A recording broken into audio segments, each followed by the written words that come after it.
Welcome to RM biology. আরও একটি নতুন এবং অত্যন্ত গুরুত্বপূর্ণ ভিডিওতে তোমাদের স্বাগত। আজকের ভিডিওটি সম্পূর্ণ ক্লাস 11 2024 পরীক্ষার্থীদের জন্য অত্যন্ত গুরুত্বপূর্ণ। তোমাদের ফাইনাল পরীক্ষা কয়েকদিনের মধ্যেই শুরু হবে, প্রায় সমস্ত স্কুলে ফেব্রুয়ারি 16 তারিখ থেকে শুরু হয়ে যাবে। এটা আজকের থার্ড ভিডিও সাজেশান সিরিজের। এই থার্ড ভিডিওতে তোমরা ইউনিট 5-এর 5 মার্কসের কিন্তু সাজেশান পেয়ে যাবে। অলরেডি ইউনিট 4 এবং ইউনিট 3 যেখান থেকে মার্কস 5-এর প্রশ্ন আসে সেই আমি সাজেশান দিয়ে দিয়েছি। সেই ভিডিও এখন যারা দেখুন এই ভিডিও ডেসক্রিপশন বক্স, প্রথম কমেন্ট এবং আই বাটন থেকে দেখে নিতে পারো। তো চলো আজকের ভিডিওটি শুরু করা যাক। দেখো প্রথম প্রশ্ন কি আছে, মানুষের পাকস্থলীর গঠন ও কাজ উল্লেখ করো। পাকস্থলীতে কি কি গ্রন্থি থাকে তাদের কাজ উল্লেখ করো। পাকস্থলীর কাজগুলি লেখো। তো এই প্রশ্নটা মার্কস 5-এর জন্য কিন্তু গুরুত্বপূর্ণ একটা প্রশ্ন। দেখো পাকস্থলীর গঠন উত্তর সহ পেয়ে যাবে, সম্পূর্ণ একদম মডেল অ্যান্সার শিট করা আছে। এই পিডিএফ তোমরা কিন্তু কালেক্ট করতে পারবে। কীভাবে কালেক্ট করবে সেটা জানার জন্য ভিডিওটি শেষ পর্যন্ত দেখতে হবে। দেখো মানুষের পাকস্থলীটি গ্রাসনালীর পরবর্তী যে আকৃতি বিশিষ্ট পেশিময় থলির মতো অংশ। তো এরকমভাবে তোমাদের পাকস্থলীর সম্বন্ধে একটু ডিটেলস দিতে হবে। তারপরে আমরা পাকস্থলীর গঠনের মধ্যে আমরা কি দিতে পারি, পাকস্থলীতে যে গ্রন্থিগুলো আছে সেই গ্রন্থির নাম লিখতে পারি। তারপরে পাকস্থলীর কাজ লিখতে পারি। দেখো পাকস্থলীর কাজ, অনেক রকম কাজ করে পাকস্থলী, সেই সমস্ত কাজগুলো আমরা দিয়ে দিতে পারি। এবং যদি তোমাদের হাতে সময় থাকে এবং তোমরা প্র্যাকটিস করে উঠতে পারো তাহলে কিন্তু এই চিত্রটা অবশ্যই করে প্র্যাকটিস করে নিও।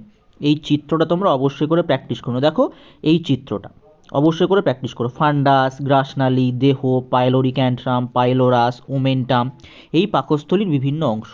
এই চিত্র তোমরা কিন্তু প্র্যাকটিস করতে পারো যদি তোমরা প্র্যাকটিস করে উঠতে পারো। আমরা দ্বিতীয় প্রশ্নে চলে যাই। দ্বিতীয় প্রশ্ন কি বলা হচ্ছে, মানবদেহের পৌষ্টিক নালীতে কিভাবে কার্বোহাইড্রেট তথা শর্করার পরিপাক হয় তা সংক্ষেপে বর্ণনা করো। দেখো পৌষ্টিক নালীতে শর্করার পরিপাক বর্ণনা। আমরা যেসব শর্করা জাতীয় খাদ্য গ্রহণ করি সেগুলি স্টার্চ বা শ্বেতসার, সেলুলোজ, ল্যাকটোজ বা দুগ্ধ শর্করা, সুক্রোজ বা ইক্ষু শর্করা, ফ্রুক্টোজ বা ফল শর্করা, গ্লুকোজ বা দ্রাক্ষা শর্করা। শেষোক্ত দুটির পরিপাকের প্রয়োজন হয় না কারণ এরা সরল খাদ্য। সেলুলোজ আমাদের পৌষনালীতে প্রাচিত হয় না। শর্করার পরিপাক পৌষ্টিক নালীর মুখবিবর ও ক্ষুদ্রান্তে সম্পন্ন হয়। পাকস্থলীতে কোনো শর্করাভঙ্গ উৎসেচক না থাকায় এখানে শর্করা পরিপাক হয় না, তবে এখানে সুক্রোজের আর্দ্র বিশ্লেষণ ঘটে। এভাবে তোমাকে প্রথমে একটু ভূমিকা দিতে হবে। তারপরে মুখবিবরে পরিপাক কীভাবে হচ্ছে, ক্ষুদ্রান্তে পরিপাক কীভাবে হচ্ছে, তারপরে উৎসেচকগুলো কী করে কাজ করে, কাকে কিসে পরিণত করে সেটা তোমাকে লিখতে হবে, এটা তোমাকে করে নিতে হবে। তারপরে হচ্ছে পৌষ্টিক, তারপরে 3 নম্বর প্রশ্ন, পৌষ্টিক নালীর মধ্যে স্নেহজাতীয় খাদ্যবস্তু বিশোষণ সম্পর্কে আলোচনা করো। অত্যন্ত গুরুত্বপূর্ণ একটি প্রশ্ন। দেখো স্নেহজাতীয় খাদ্যবস্তু বলতে তোমরা প্রত্যেকেই জানো ফ্যাট, সেটা ট্রাইগ্লিসারাইড, ফ্যাটি অ্যাসিড, গ্লিসারল রূপে শোষিত হয়। ক্ষুদ্রান্তের ভিলায়ে অবস্থিত ল্যাকটিয়াল বা লসিকাবাহের মাধ্যমে সরল ফ্যাট শোষিত হয়ে লসিকা সংবহনতন্ত্রে প্রবেশ করে।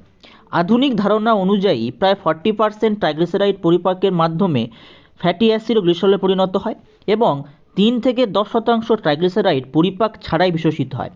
বাকি 50 থেকে 57 আর্দ্র বিশ্লেষিত বিটা মোনোগ্লিসারাইড রূপে পৌষ্টিক নালীতে পিত্ত লবণের পরিমাণ একটি সংকট মিশেল গারত্বে পৌঁছালে পিত্ত লবণ বিটা মোনোগ্লিসারাইডের সঙ্গে স্বতঃস্ফূর্তভাবে পুঞ্জীবিত হয়ে অদ্রবীভূত স্নেহবিন্দু বা মিশেল গঠন করে। তো এই সম্পর্কে তোমাদের লিখতে হবে।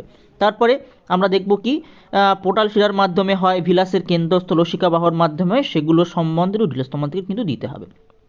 তারপরে 4 নম্বর প্রশ্ন, দেখো এটা 2014-তে এসেছিল, অত্যন্ত গুরুত্বপূর্ণ একটি প্রশ্ন। মানুষের শ্বাসকৌশল ব্যাখ্যা করো ও শ্বসনে শ্বাসপেশির ভূমিকা উল্লেখ করো।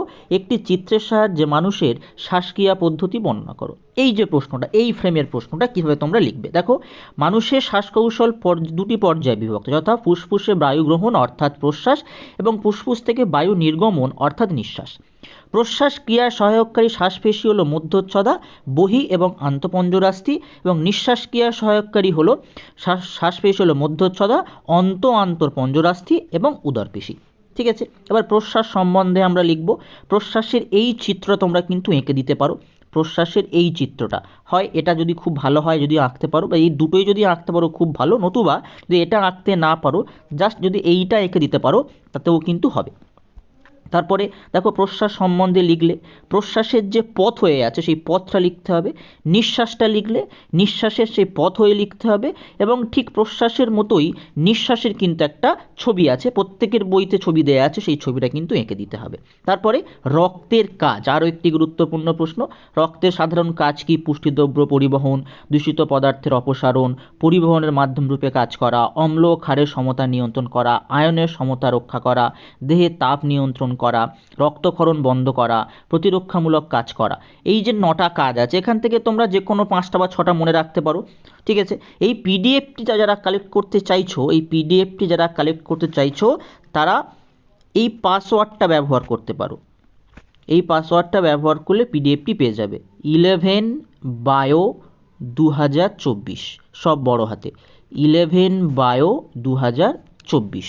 আমি লিঙ্ক দিয়ে রাখবো, সেখান থেকে তোমরা পাসওয়ার্ডটা নিয়ে কিন্তু ডাউনলোড করে নিতে পারবে। রক্ততঞ্চনের আধুনিক ব্যাখ্যা, আরও একটি গুরুত্বপূর্ণ প্রশ্ন, রক্ততঞ্চনের আধুনিক ব্যাখ্যা।